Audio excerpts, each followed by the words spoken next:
Eu vou falar um pouquinho sobre a Mãos da Terra e sobre a minha trajetória, para que vocês me conheçam e entendam como chegamos até aqui. Eu sou técnica em bioquímica, né? Eu morei em Campinas a minha vida toda, e tinha uma abordagem, nossa, super multidisciplinar.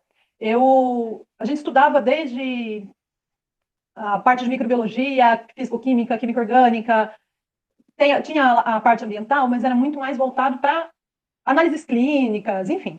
Eu trabalhei um período em análises clínicas, vi que aquilo era legal, mas por outro lado tinha uma questão do contato com o paciente e muito envolvido com a área da saúde, e aí tinha alguns momentos que para mim era muito complicado. E desde criança eu sempre gostei muito da área ambiental e era a minha primeira opção, até que eu resolvi realmente entrar na área ambiental e desistir do resto. Terminei o colégio em bioquímica, colégio técnico, e aí fui fazer tecnologia em saneamento ambiental pela Unicamp.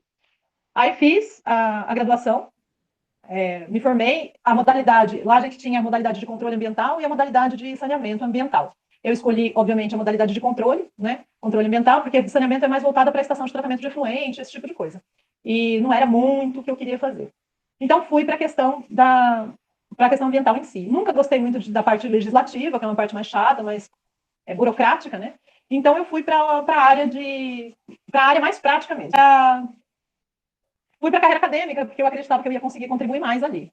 Fiquei bastante tempo, fiz mestrado, quase concluí o doutorado, não consegui concluir porque tive vários problemas pessoais, família e tal.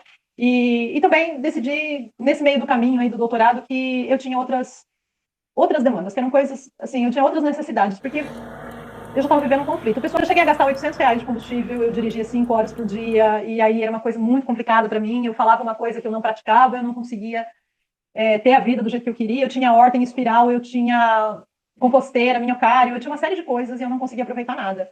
A minha vermicultura, o meu minhocário chegou a ter problemas variados, eu tive morte de minhoca, ela chegou a secar. Por quê? Porque eu não cuidava.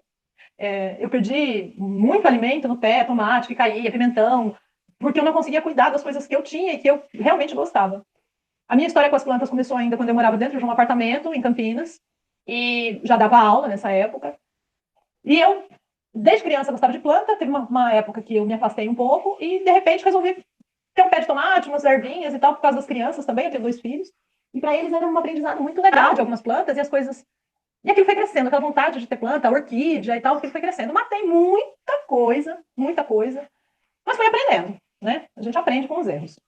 Enfim, aí chegou um momento em que aquilo tudo não estava bom para mim e eu realmente resolvi começar a empreender. Então, comecei com a Mãos da Terra, com a educação infantil, né, a educação ambiental em escolas. Nesse período, eu já estava morando em Minas Gerais, que eu dava aula num colégio técnico federal lá de Minas. Eu me apaixonei perdidamente pelas aulas de horta, era bom demais o contato com as crianças, era muito gostoso ensinar isso. Eu tenho essa questão da educação muito forte dentro de mim. Eu fiquei um período só com atividades práticas na Mãos da Terra e essa questão de poder passar conhecimento fazia muita falta para mim. Mas nossa, amo fazer jardim, amo fazer terrário, essas coquedama, eu adoro essas coisas. Mas eu sentia falta dessa questão de dar aula, né? Porque aqui em Porto, quem conhece sabe, o mercado é mais turístico, né? A gente não tem uma demanda muito grande de educação ambiental, não tem escolas, então eu tive que me afastar disso. E para mim era impensável eu estar aqui com vocês hoje. Porque eu tenho um problema com essa bendita dessa câmera aqui na frente, que vocês não têm ideia. Eu nunca imaginei que eu fosse fazer isso. Bom, a vida foi indo, foi caminhando. Eu cheguei a fazer o ano passado uma oficina, que foi muito bacana. E, e aí eu voltei com a questão da educação.